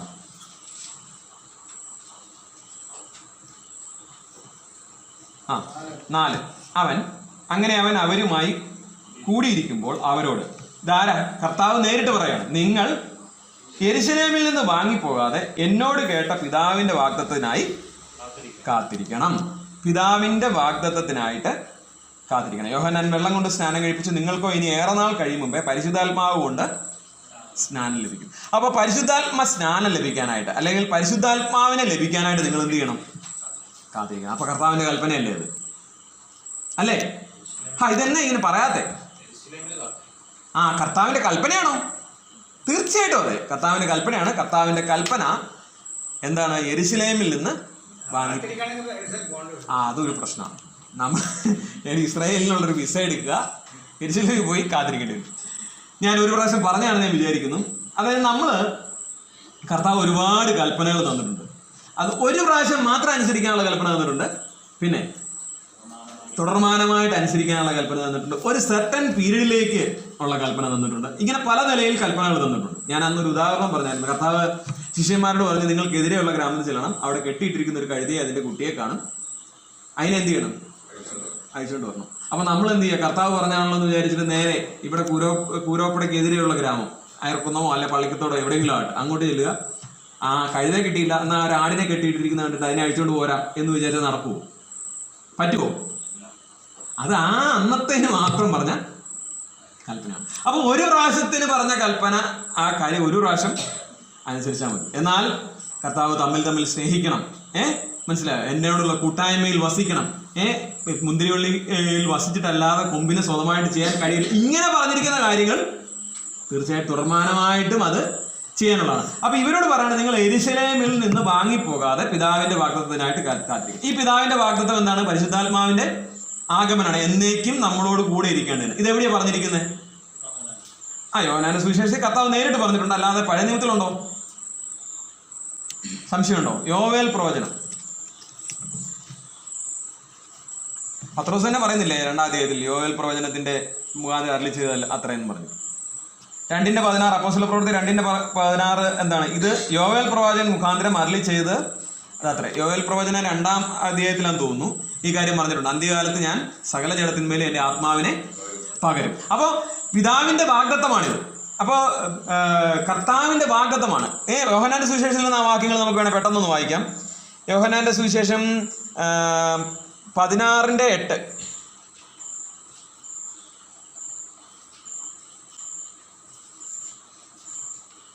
ആർക്കെങ്കിലും എഴുതിയെടുക്കണമെങ്കിൽ അതിനു വേണ്ടിയാണ് പറയുന്നത്. ഒരു സംശയം ഇനി ഇതിനകത്ത് ഉണ്ടാകരുത്. ഓക്കെ, അത് കാര്യസ്ഥൻ വരുന്ന കാര്യമാണ്. ഓക്കെ, ആരെ കുറിച്ചാ പറയുന്നത്? പരിശുദ്ധാത്മാവിനെ കുറിച്ച്. ഞാൻ പോയാൽ അവിടെ നിന്ന് വായിച്ചു. കാര്യസ്ഥൻ അയക്കും. യോഹന്നാന്റെ സുവിശേഷം 16-ാം അധ്യായത്തിലാണ് നമ്മൾ വായിച്ചത്. ഇതാരെ കുറിച്ചാ പറയുന്നത്? ദൈവത്തിന്റെ പരിശുദ്ധാത്മാവിനെ കുറിച്ച്. കർത്താവ് വാഗ്ദത്തം ചെയ്തു, ആര് വരും? ദൈവത്തിന്റെ പരിശുദ്ധാത്മാവ് വരും. അത് ഞാൻ പോയി കഴിഞ്ഞതായിരിക്കും വരുന്നത്, ആളത്വമായിട്ട്. അത് എങ്ങനെയാണ്? അത് നമുക്ക് ഒരുപാട് തെളിവുകൾ ദൈവത്തിന്റെ പരിശുദ്ധാത്മാവിന്റെ വ്യക്തിത്വത്തെക്കുറിച്ച് അല്ലെ ആളത്വത്തെക്കുറിച്ച് പുതിയ നിയമത്തിൽ കാണാനായിട്ട് സാധിക്കും. ഏറ്റവും ഇച്ഛയും വികാരവുമുള്ള ഒരു സമ്പൂർണ്ണ ആളത്വമാണ് ആര്? ദൈവത്തിന്റെ പരിശുദ്ധാത്മാവ്. പലരും പഠിപ്പിക്കുന്ന ദൈവത്തിന്റെ പരിശുദ്ധാത്മാവ് പറഞ്ഞാൽ ഒരു ആളല്ല, പിന്നെ ആരാണ്? ഒരു ശക്തി മാത്രമാണ്. ഇപ്പൊ കറണ്ട് അതൊരു ശക്തിയാണ്, അതിന് പ്രത്യേകിച്ച് വ്യക്തിത്വം ഒന്നുമില്ല, അല്ലേ? അതുപോലെ ഒരു ശക്തിയാണ് നമുക്ക് അത്യാവശ്യം കാര്യങ്ങളൊക്കെ ചെയ്യിക്കാനായിട്ട് അത്യാവശ്യം പ്രകടനങ്ങളൊക്കെ നടത്താനുള്ള ഒരു ശക്തിയാണ് എന്നാണ്. അങ്ങനെയല്ല, പരിശുദ്ധാത്മാവ് ശക്തിയുള്ള വ്യക്തിയാണ്. ദൈവിക തൃത്വത്തിലെ മൂന്നാമത്തെ വ്യക്തിത്വമാണ് ആര്? ദൈവത്തിന്റെ പരിശുദ്ധാത്മാവ് എന്ന് പറയുന്നത്. ഓക്കെ, അത് ഞാൻ അങ്ങനെ പറഞ്ഞു വിടുകയാണ്. കാരണം ഈ തെളിവുകൾ ധാരാളമുണ്ട്. ദൈവത്തിന്റെ പരിശുദ്ധാത്മാവിനെ ദുഃഖിപ്പിക്കരുത്. നമുക്കറിയാം, കറണ്ടിനെ നമ്മൾ ദുഃഖിപ്പിക്കൂ. കറണ്ടിനെ നമ്മൾ എന്തെങ്കിലുമൊക്കെ ചെയ്താൽ അതിനൊരു വികാരമുണ്ടോ?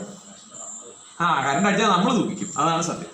അപ്പം ഈ വ്യക്തിത്വത്തിൽ മാത്രമേ എന്തുണ്ടാവുള്ളൂ? വികാരം.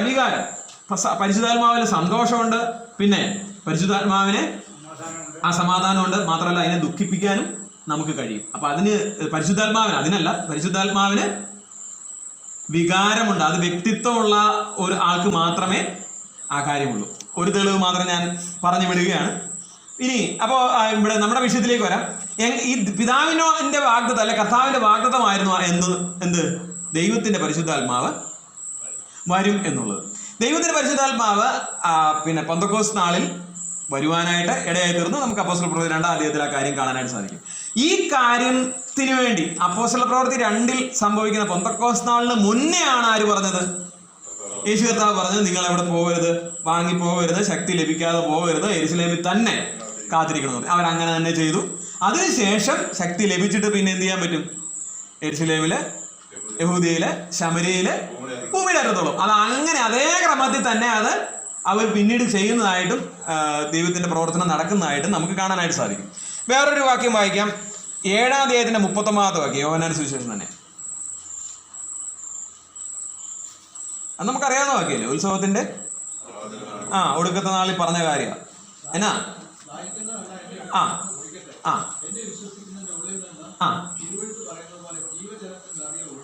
അടുത്ത വാക്യം,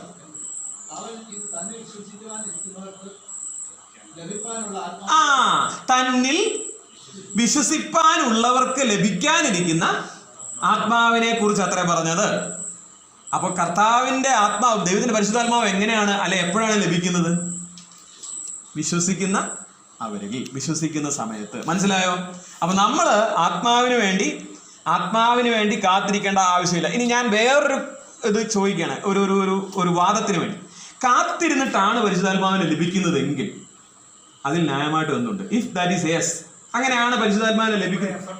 നമ്മുടെ എഫേർട്ട് അല്ലെ, നമ്മുടെ പ്രവൃത്തി അതിനകത്തുണ്ട്. നമുക്കറിയാം, രക്ഷ എന്ന് പറയുന്ന വിഷയവുമായി ബന്ധപ്പെട്ട് ഒരു പ്രവൃത്തിയും അതിനെന്ത് ചെയ്യുന്നില്ല, കാരണമാകുന്നില്ല. അപ്പൊ നമ്മൾ കാത്തിരുന്നിട്ടാണ് പരിശുദ്ധാത്മാവ് വരുന്നതെങ്കിൽ നമ്മുടെ കാത്തിരിപ്പിനെ അനുസരിച്ചിരിക്കും വരവിന്റെ കാര്യം എന്ന് പറയുന്നത്. അതിൽ നമ്മുടെ ക്രെഡിറ്റ് നമുക്ക് തീർച്ചയായിട്ടും എടുക്കാനായിട്ട് സാധിക്കും. അതിനുള്ള ഒരു അവസരം ഇവിടെ ഒരു കാരണവശാലും ഇല്ല. കാത്തിരിന്നിട്ടല്ല വരുന്നത്. അടുത്തൊരു പ്രയോഗം നമുക്ക് പെട്ടെന്ന് എടുത്ത് വായിക്കണം. റോമാലേഖനം 5-ാം അധ്യായത്തിന്റെ 5-ാമത്തെ വാക്യം, അതുപോലെ 8-9. വേറൊരാൾക്ക് അപ്പോസ്തല പ്രവൃത്തി 10-46 വായിക്കാം. നമുക്ക് നൽകപ്പെട്ട പരിശുദ്ധാത്മാവ്, ആ പ്രയോഗം ഓർക്കണം, നൽകപ്പെട്ട പരിശുദ്ധാത്മാവ്. 8-9.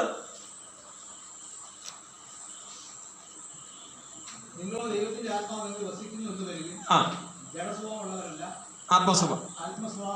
ഓക്കെ, അപ്പൊ നൽകപ്പെട്ട ദൈവത്തിന്റെ പരിശുദ്ധാത്മാവ്. അപ്പോസ്തല പ്രവൃത്തി 10-46 വായിച്ചേ. റോമർ 8-23. മറ്റൊരാൾ.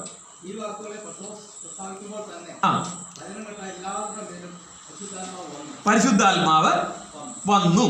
പിന്നെ 8-23, ആത്മാവെന്ന ആദ്യ ദാനം. ഞാൻ ഈ പറഞ്ഞ പ്രയോഗങ്ങളിലെ ഞാൻ ഹൈലൈറ്റ് ചെയ്ത വാക്കുകൾ മാത്രം ഒന്ന് ആലോചിച്ച് നോക്കുക. നൽകപ്പെട്ട എന്ന് പറഞ്ഞാൽ അതിൽ ആരുടെ റോളാ ഉള്ളത്? ദാതാവിന്റെ റോളാ ഉള്ളത് അല്ലേ? നൽകപ്പെട്ട എന്ന് പറഞ്ഞാൽ നമ്മൾ വെറുതെ നിന്നപ്പോ അങ്ങ് കിട്ടിയതാ അല്ലേ? അതല്ലേ അതിന്റെ അർത്ഥം. ദാനം എന്ന് പറഞ്ഞാലോ, ദാനം എന്ന് പറഞ്ഞാൽ എന്താ?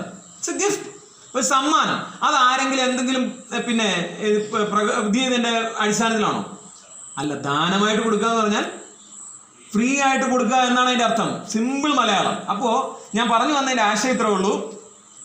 നമ്മുടെ പ്രവൃത്തി കൊണ്ടല്ല ഇത് കിട്ടുന്നത്, ദൈവത്തിന്റെ ദാനമാണ്. അതിലും പ്രത്യേകിച്ച് രക്ഷിക്കപ്പെടുമ്പോൾ ആദ്യ ദാനമാണ് എന്ത്? ദൈവത്തിന്റെ പരിശുദ്ധാത്മാവ് നമ്മുടെ ഹൃദയത്തിൽ വരുന്നു എന്നുള്ളത്. ഇനിയും വാക്യങ്ങളുണ്ട്. എബ്രായർ പറഞ്ഞോ, വായിച്ചു. ഗലാത്യർ 3:14. ഓക്കെ, അത് നമ്മൾ വരുന്നുണ്ട്. വിശ്വാസത്താൽ പ്രാപിക്കാനാണ്. അപ്പൊ അത് വിശ്വാസത്താൽ പ്രാപിക്കുന്നു എന്നുള്ളതിന്റെ വാക്യാണത്. വിശ്വാസത്താൽ ആത്മാവ് നമുക്ക് ലഭിക്കും, യാതൊരു സംശയവുമില്ല.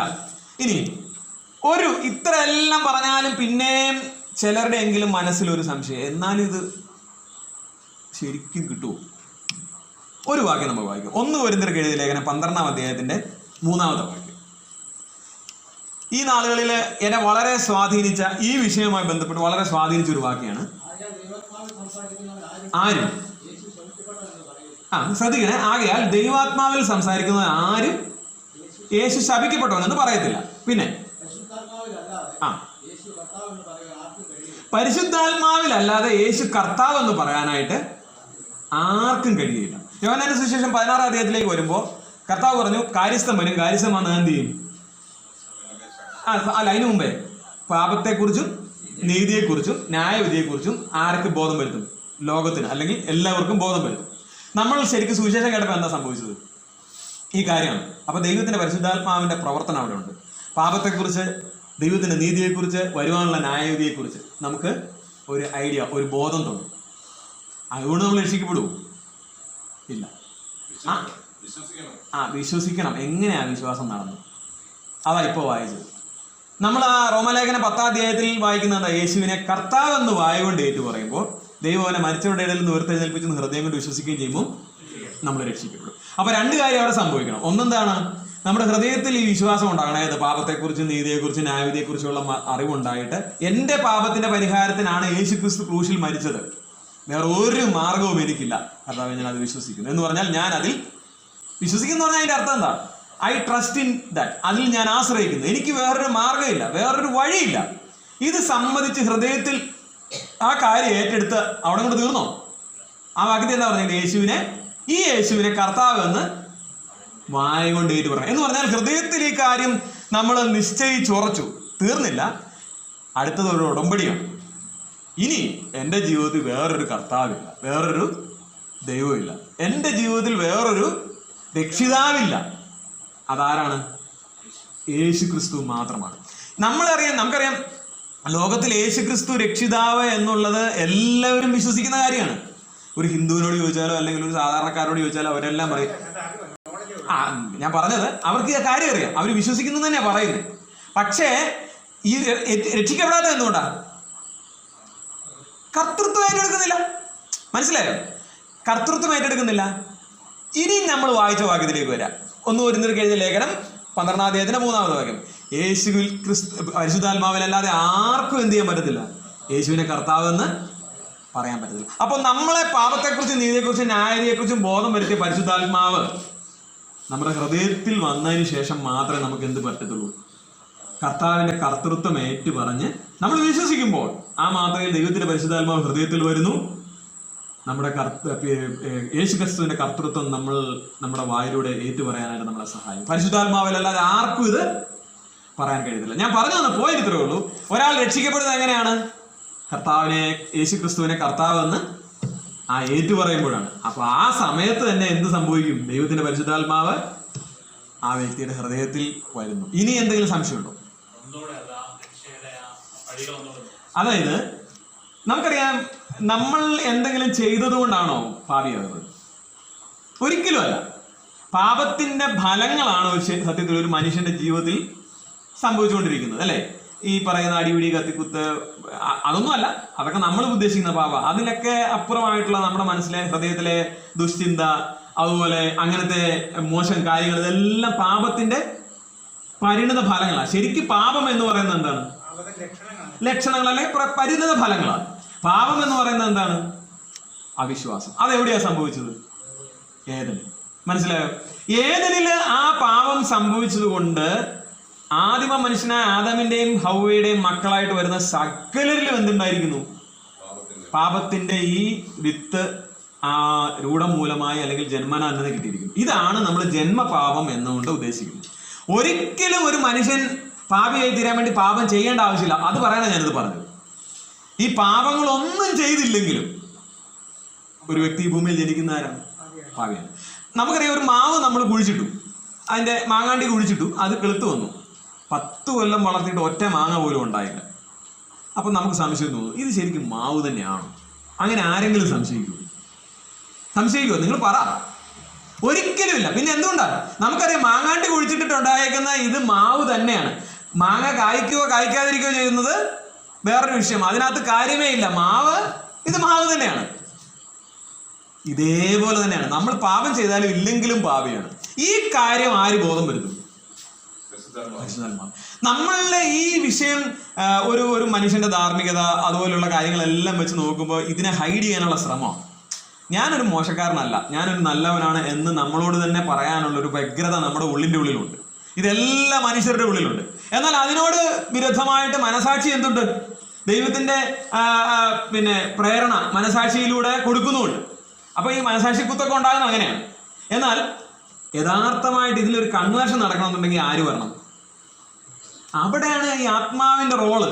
പരിശുദ്ധാത്മാവ് വന്നാൽ മാത്രമേ രക്ഷ നടക്കത്തുള്ളൂ. പരിശുദ്ധാത്മാവിലല്ലാതെ ആർക്കും ഈ രക്ഷിക്കപ്പെടാനായിട്ട് പറ്റത്തില്ല. ഇത് വളരെ നഗ്നമായ സത്യമാണ്.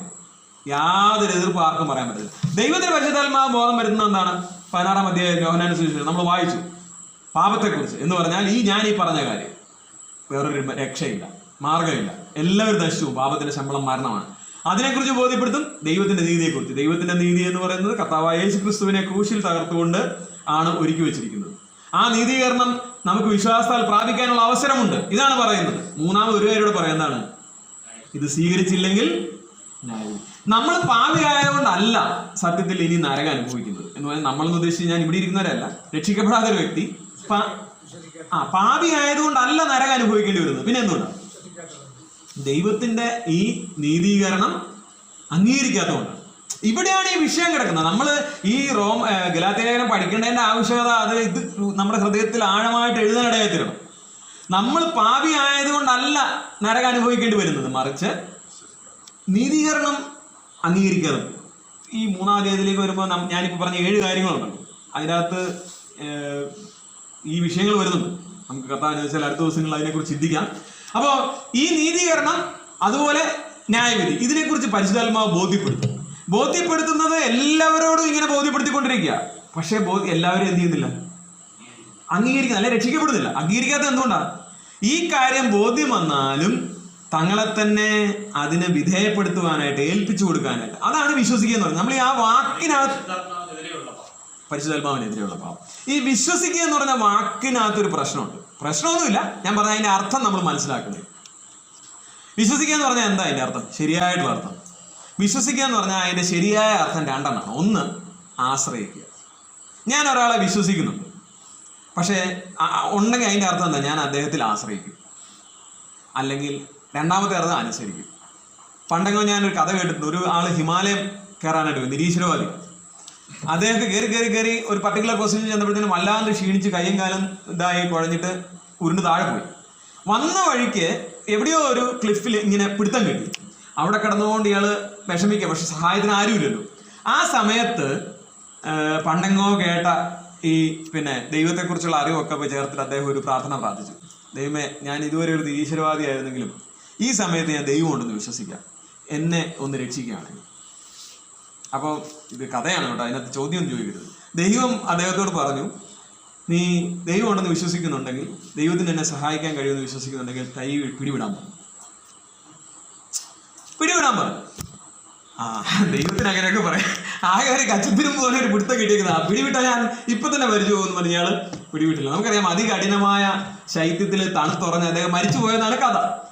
ഇതിന്റെ ആഫ്റ്റർ എഫക്ട് എന്ന് പറഞ്ഞാൽ ഈ മനുഷ്യൻ തൂങ്ങിക്കിടന്നതിന്റെ, അങ്ങനെ മരിച്ച് ഇരിക്കുന്ന തങ്ങിയിരുന്ന ആ സ്ഥലത്തിന്റെ ഒരു 5 അടി താഴെ അത് ഇയാൾക്ക് കാണത്തില്ല. ഒരു നല്ല ഒരു സേഫ് ലാൻഡിങ് ഉണ്ടായിരുന്നു. പിടിവിട്ടാൽ ശരിക്കും അവിടോട്ട് വന്ന് വീണനെ. അവിടെ അയാൾക്ക് കംഫർട്ടബിൾ ആയിട്ട് നിൽക്കാമായിരുന്നു. പക്ഷെ എന്ത് ചെയ്തില്ല? ഞാൻ വിശ്വസിക്കുന്നുണ്ടെന്ന് പറഞ്ഞു, അനുസരിക്കത്തില്ല, അംഗീകരിക്കത്തില്ല, ആശ്രയിക്കത്തില്ല. അപ്പൊ ഇതാണ് ആ കാര്യം പറയാൻ വേണ്ടി ഞാൻ പറഞ്ഞത്. അപ്പൊ വിശ്വസിക്കുക എന്ന് പറഞ്ഞാൽ പൂർണ്ണമായിട്ട് ഏൽപ്പിച്ചു കൊടുക്കുക, ആശ്രയിക്കുക, യാതൊരു തരത്തിലുള്ള സംശയവും ചോദ്യവും ഇല്ലാതെ ഏൽപ്പിച്ചു കൊടുക്കുക. ഇതാണ് അതിന്റെ ശരിയായ അർത്ഥം. അപ്പൊ ദൈവം പറഞ്ഞു, നിങ്ങൾ പഴം തിന്നരുത്, തിന്നുന്ന നാളിൽ മരിക്കും. പിശാചി വന്ന് പറഞ്ഞു, പഴം തിന്നുന്ന നാളിൽ എന്താ സംഭവിക്കുക? ദൈവത്തെ പോലെയാകും. അപ്പൊ ദൈവം പറഞ്ഞത് അവിശ്വസിച്ചു, പിശാചി പറഞ്ഞത് വിശ്വസിച്ചു, അല്ലെങ്കിൽ പിശാചിനെ ആശ്രയിച്ചു, അനുസരിച്ചു. ഇത് തന്നെയാണ് ശരിക്കും സംഭവിക്കുന്നത്. ഇതിന്റെ ഓപ്പോസിറ്റ്, കർത്താവായ യേശു ക്രിസ്തു നിങ്ങളെ രക്ഷിക്കും, രക്ഷിതാവാണ്, അത് വ്യക്തിപരമായി നിന്റെ പാപത്തിന് വേണ്ടി അല്ലെങ്കിൽ എൻ്റെ പാപത്തിന് വേണ്ടി മരിച്ചു എന്നുള്ളത് ഒരു വരച്ചു കാട്ടി ആ നിലയിൽ വ്യക്തമാക്കി അവരുടെ മുമ്പിൽ കൊടുത്തിട്ട് പരിശുദ്ധാത്മാവ് പറയുകയാണ്, ഇത് അംഗീകരിക്കാം. ഇതാണ് ചോദ്യം. ആ സമയത്ത് തന്നെ വിധേയപ്പെടുത്താൻ ആശ്രയിക്കാനായിട്ട് മനസ്സില്ലാത്തവർ പരിശുദ്ധാത്മാവിനെതിരായിട്ട് പാപം ചെയ്യുന്നു, അഥവാ രക്ഷിക്കപ്പെടാതിരിക്കുന്നു. എന്നാൽ ആ സമയത്ത് ഒരു വ്യക്തി ഞാനത് അംഗീകരിക്കുന്നു എന്ന് പറയുകയാണ്, അല്ലെങ്കിൽ ഞാനത് വിശ്വസിക്കുന്നു എന്ന് പറയുകയാണ്. ദൈവത്തിന്റെ പരിശുദ്ധാത്മാവ് ഹൃദയത്തിലേക്ക് വാസം ചെയ്യുകയാണ് ആ നിമിഷം. കാരണം കർത്താവ് പറഞ്ഞു, എന്നിൽ വിശ്വസിക്കുന്നവരുടെ ഉള്ളിൽ നിന്ന് ജീവജലം നൽകപ്പെടും, തന്നിൽ വിശ്വസിക്കുന്നവർക്ക് ലഭിക്കാനിരിക്കുന്ന ആത്മാവിനെ കുറിച്ചൊക്കെ പറഞ്ഞത്. അത് ആത്മാവ് എന്ന് പറഞ്ഞാൽ ആത്മാവിന്റെ നിറവാണ് അവിടെ ഉദ്ദേശിക്കുന്നതെങ്കിലും ആത്മാവ് വരാതെ ആത്മനിറവ് ഉണ്ടാകത്തില്ലല്ലോ. അപ്പോ ഈ കാര്യത്തിൽ ദൈവത്തിന്റെ പരിശുദ്ധാത്മാവ് ഹൃദയത്തിൽ വന്നു കഴിഞ്ഞാൽ ആ ഇൻസ്റ്റന്റ് സംഭവിക്കുന്ന എന്താണ്? പിന്നെ യാതൊരു ഭയവുമില്ല.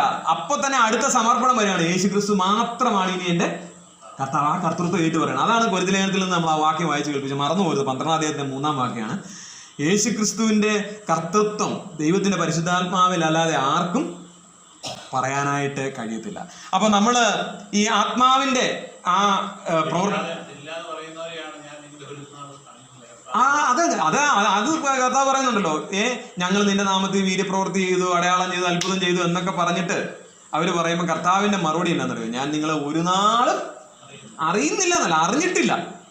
അത് പാസ്റ്റൻസിലാണ് പറഞ്ഞേക്കുന്നത്. ഞാൻ അന്ന് ചെയ്തപ്പോഴും അറിഞ്ഞിട്ടില്ല, ഇപ്പോഴും അറിഞ്ഞിട്ടില്ല. അപ്പം അതൊരു വലിയ ഭയനിർദ്ദേശമാണ്. നമ്മൾ ചെയ്യുന്ന കാര്യങ്ങളൊക്കെ ഈ കർത്താവിന്റെ നാമത്തിൽ എന്ന് പറഞ്ഞ്, യേശുവിന്റെ നാമത്തിൽ എന്നൊക്കെ പറഞ്ഞ് നടക്കുന്ന കാര്യങ്ങളിൽ ഒരു പക്ഷേ ഇങ്ങനെ ഒരു കമന്റ് കിട്ടിയാൽ അതിന്റെ ഒരു ഭീകരത എന്താണെന്ന് ആലോചിച്ച് നോക്കുക. ദൈവം നമ്മളെ സഹായിക്കട്ടെ. പരിശുദ്ധാത്മാവ് ഉള്ളിൽ വരുമ്പോൾ ഈ കാര്യം നമ്മളുടെ ജീവിതത്തിൽ സംഭവിക്കും. കർത്താവിന്റെ കർത്തൃത്വം അംഗീകരിക്കും, അത് ഏറ്റു പറയാനിടയാക്കും. 1 കൊരിന്ത്യർക്ക് എഴുതിയ ലേഖനം 3-ാം അധ്യായത്തിന്റെ 16-ാമത്തെ വാക്യം, അത് നമുക്ക് വളരെ പരിചയമുള്ള വാക്യമാണ്. ദൈവത്തിന്റെ ആത്മാവ്, നിങ്ങളുടെ ശരീരം ദൈവത്തിന്റെ മന്ദിരം എന്നും ദൈവത്തിന്റെ ആത്മാവ് നിങ്ങളുടെ ഉള്ളിൽ വസിക്കുന്നു എന്ന് നിങ്ങൾ അറിയുന്നില്ല. അപ്പൊ ദൈവത്തിന്റെ ആത്മാവ് നമ്മുടെ ഉള്ളിൽ വസിക്കുകയാണ്. അത് നമ്മൾ രക്ഷിക്കപ്പെടുന്ന സമയത്ത്, വിശ്വസിച്ച് ആശ്രയിച്ച് ഏറ്റുപറയുന്ന സമയത്ത്, അല്ലെ ഹൃദയത്തിൽ സ്വീകരിക്കുന്ന സമയത്ത് തന്നെ സംഭവിക്കുന്ന കാര്യമാണ്. നമ്മൾ അതിനുവേണ്ടി കാത്തിരിക്കേണ്ട ആവശ്യമില്ല. കർത്താവിൻ്റെ ആ വാഗ്ദത്തം അത് നിറവേറ്റപ്പെടുകയാണ് ചെയ്യുന്നത്. ഒരു വാക്യം പറഞ്ഞുകൊണ്ട് ഞാൻ നമ്മുടെ സമയം തീർന്നല്ലോ, ആ ഭാഗം അവസാനിപ്പിക്കുകയാണ്. സത്യത്തിൽ നമ്മൾ കാത്തിരിക്കുന്നില്ല എന്ന് പറഞ്ഞ് നമ്മൾ ആ കാത്തിരിപ്പിനെ അങ്ങ് അലക്ഷ്യമാക്കി കളയുകയും ചെയ്യും. നമ്മൾ ശരിക്കും കാത്തിരിക്കുന്നുണ്ടോ? ഒരു വാക്യം വായിക്കാം. ഗലാത്യ ലേഖനത്തിൽ തന്നെ നമ്മുടെ വിഷയത്തിലേക്ക് വരാം. ഗലാത്യർ 5:5.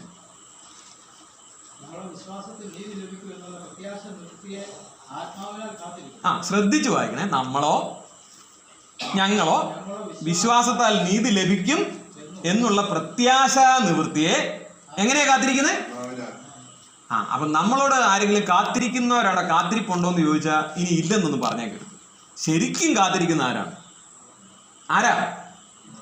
നമ്മൾ കാത്തിരിക്കുന്നത് ആർക്ക് വേണ്ടി? ആത്മാവിന് വേണ്ടിയല്ല. പിന്നെ പ്രത്യാശ നിവൃത്തി എന്ന് പറഞ്ഞാൽ നമ്മുടെ തേജസ്കരണമാണ്, അല്ലെ കർത്താവായ യേശു ക്രിസ്തുവിന്റെ വീണ്ടും വരവാണ് അവിടെ ഉദ്ദേശിക്കുന്ന വിഷയം. നമ്മുടെ തേജസ്കരണത്തിന് വേണ്ടി നമ്മൾ കാത്തിരിക്കുന്നവരാണ്. അതെങ്ങനെയാ കാത്തിരിക്കുന്നത്?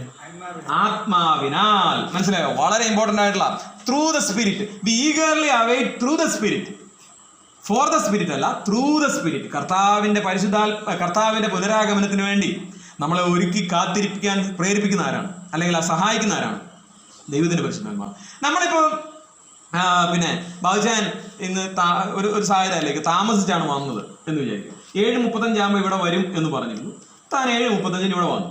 അത് കഴിഞ്ഞിട്ട് ഇപ്പൊ ഈ 8:45 സമയത്ത് പിന്നെ നമ്മൾ ബാബുജാന് വേണ്ടി ഞങ്ങൾ കാത്തിരിക്കുന്നു എന്ന് പറയേണ്ട ആവശ്യമുണ്ടോ? ഓൾറെഡി വന്ന ഒരാൾക്ക് വേണ്ടി അങ്ങനെ പറയേണ്ട ആവശ്യമില്ല. ദൈവത്തിന്റെ പരിശുദ്ധാത്മാവ് പെന്തക്കോസ്ത് നാളിൽ എന്നേക്കും നമ്മളോടുകൂടി ഇരിക്കേണ്ടതിന്, സഭയോടുകൂടെ ഇരിക്കേണ്ടതിന് കാത്തിരിക്കണമെന്നാണ് കർത്താവ് അന്ന് പറഞ്ഞത്. അത് വന്നു കഴിഞ്ഞപ്പോൾ കർത്താവ് പറഞ്ഞ വാഗ്ദത്തം, പിതാവിന്റെ വാഗ്ദത്തം നിവർത്തിക്കപ്പെട്ടു. ഇന്ന് നമ്മൾ കാത്തിരിക്കുന്നത് ആർക്ക് വേണ്ടിയാണ്? ആത്മാവിന് വേണ്ടിയല്ല, പിന്നെ ആത്മാവിന്റെ സഹായത്താൽ, അല്ലെ ആത്മാവിനാൽ. ആർക്ക് വേണ്ടി? നമ്മുടെ പ്രാണപ്രിയനായ കർത്താവായ യേശു ക്രിസ്തുവിന്റെ വീണ്ടും വരവിന് വേണ്ടി, നമ്മളെ ചേർക്കാനുള്ള വരവിന് വേണ്ടി നമ്മൾ കാത്തിരിക്കുകയാണ്. ആ കാത്തിരിപ്പിൽ നമ്മൾക്ക് നമ്മുടെ ഉപദേശ വിഷയങ്ങൾ സംബന്ധിച്ചുള്ള അറിവും ആ പക്വതയും സ്പിരിച്വൽ മച്യൂരിറ്റിയും നമ്മുടെ ജീവിതത്തിൽ ഉണ്ടാകുവാനായിട്ട് നമുക്ക് ഇടയായി തീരണം. കർത്താവ് നമ്മളെ സഹായിക്കട്ടെ. എമ്മോസിലേക്ക് പോയ ശിഷ്യന്മാരെ കർത്താവ് വിളിച്ച വിളി നമുക്കൊരു ഭയനിർദ്ദേശമായിട്ടിരിക്കട്ടെ. പൗലോസ് അപ്പോസ്തലൻ ഗലാത്യരെ വിളിച്ച വിളി ഒരു ഭയനിർദ്ദേശമായിട്ടിരിക്കട്ടെ. ഒരിക്കലും ഒരു മന്ദബുദ്ധി, അറിവ് കേട്ടവൻ, ഫൂളിഷ് എന്നുള്ള പേര് കേൾക്കാതിരിക്കാൻ കർത്താവ് നമ്മളെ സഹായിക്കട്ടെ. തിരുവെഴുത്തുകളെ ശോധന ചെയ്ത് അതിൻ്റെ ആത്മീയ സത്യങ്ങളെ ഉള്ളതായ അർത്ഥത്തിൽ ഗ്രഹിച്ച് മുന്നോട്ട് പോകാൻ കർത്താവ് നമ്മളെ സഹായിക്കട്ടെ. ദൈവത്തിന്റെ നാമം മാറ്റിപ്പെടുമാറാകട്ടെ.